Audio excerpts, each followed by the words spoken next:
Toy Story 2 is directed by John Lasseter and stars Tom Hanks and Tim Allen. When Woody is stolen by a toy collector, Buzz and his friends set out on a rescue mission to save Woody before he becomes a museum toy property with the Roundup Gang Jessie, Prospector, and Bullseye. This was actually the Toy Story movie I watched the least as a kid, mainly due to the fact that Disney Channel, at least whenever I watched it, did not have it on that much. And I never owned the DVD. I only ever owned the original Toy Story. So I did not have that movie to watch over a lot. I've watched the first movie more times than this. And so this, going back to it after so many years, was feeling like a new experience. And after giving Toy Story 2 a rewatch, I gotta say, I think this film is even better than the original. And that is due to the fact that it was able to expand the world of Toy Story, improve on a lot of the animation mistakes that the original movie had, even though that movie still looked really good even for its time. It had a lot more engaging characters and themes, and story goes a lot deeper into our characters and what they're going through. It just felt so much more. It felt bigger, but never lose sight of the characters. Especially with our three new characters that the film introduces, Jessie, Bullseye, and the Prospector, being the characters that bring Woody back to his original roots as he starts to discover about his past, what he used to be like as a Woody action figure back in the day, and how he had his own TV show, his merchandising, and it isn't until Sputnik and the astronauts went into space to where things start going downhill and Woody started losing his relevance, and it kind of harkens back to the original film, with Woody being the top dog until a spaceman came in and took his spotlight for a bit. And I really like how this film kind of takes that element of the original but twists it in a way to where it starts to become a bit backwards the more you watch the movie and the more clues that you start to uncover about this Roundup Gang, and specifically the Prospector and his real intentions. In terms of the side plot with Buzz and everyone else trying to rescue Woody, I love this subplot because it gives a lot of the other supporting characters like Mr. Potato Head, Ham, Rex, and Slinky a lot more time to shine as characters and to utilize their wit, their thoughts, and what they're going to do in the situation to where they're trying to find Woody, how they're going to solve certain problems and escape certain scenarios. And it made these characters have a lot more banter with one another in terms of how they deal with certain situations, and it gives them a lot more to do instead of just being the side characters that just sit around in Andy's room, because that's what they mostly were like in the original film. Here they feel a lot more integral to the plot and the theme of the film about sticking together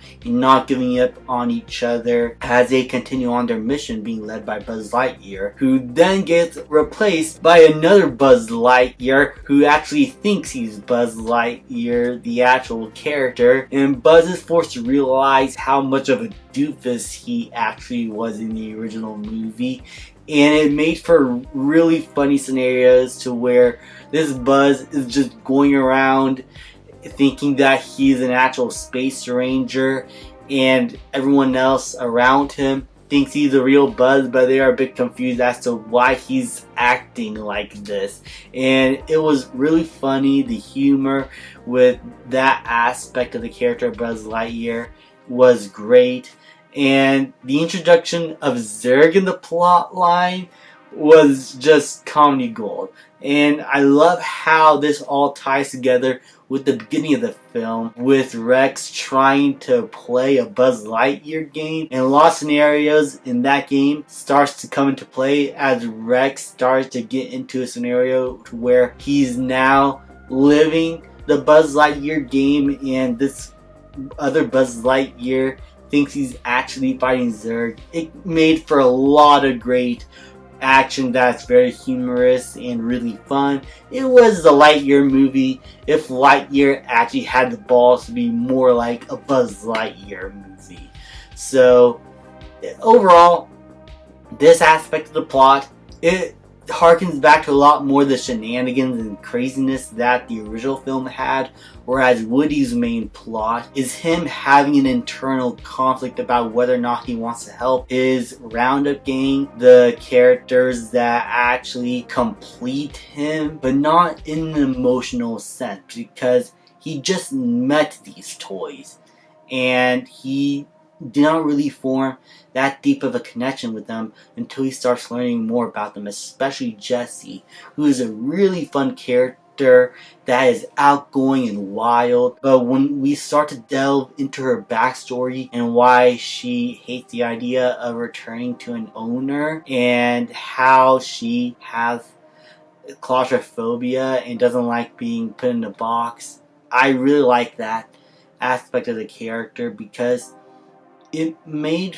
for something that felt really real to me. The outgoing character that kind of uses that side of her as kind of a facade a little bit. Even if they do feel like they're having fun at many points, there is a part of them that feels a deep sense of sadness that cannot just be easily thrown away or told to be put off because of how much they have been through in their lives, but also how that can be used, be taken advantage of by other people. In this case, a prospector who's only using Jessie, Woody, and Bullseye in order to get himself into museum and feel like he is famous and doesn't feel like there's any other way to be truly loved or adored. He always feels like he is the one character that is just put to the sidelines. No one cares about him,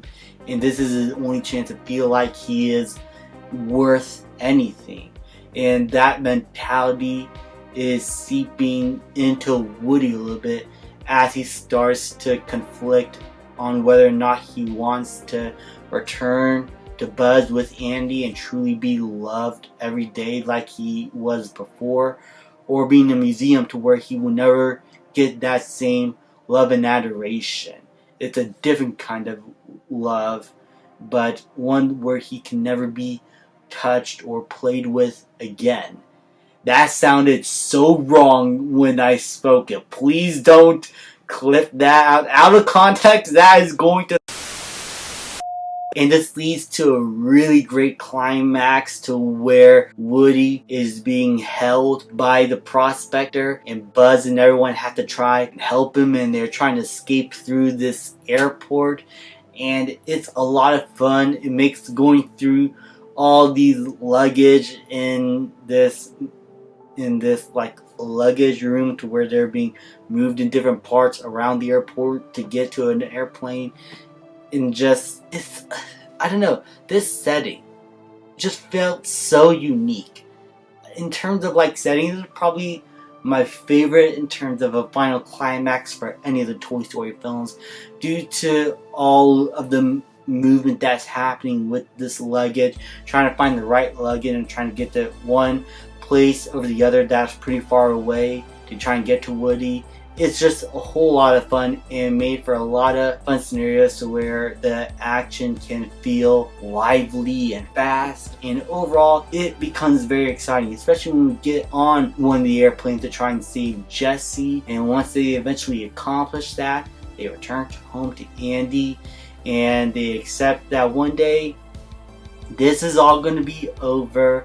That is inevitable, but at least they'll have each other to infinity and beyond.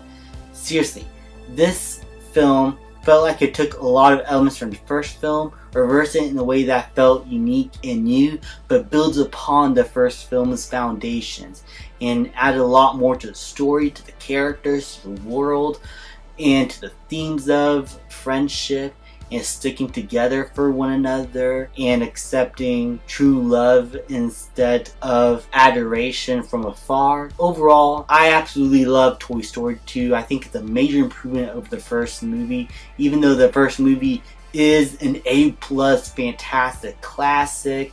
This one just went even further beyond. To infinity and beyond. I'm sorry, I had to say that. And so for that, I'm going to give Toy Story 2 an A+. Thank you guys so much for watching. Put a like, subscribe, comment, and I will see you guys next time.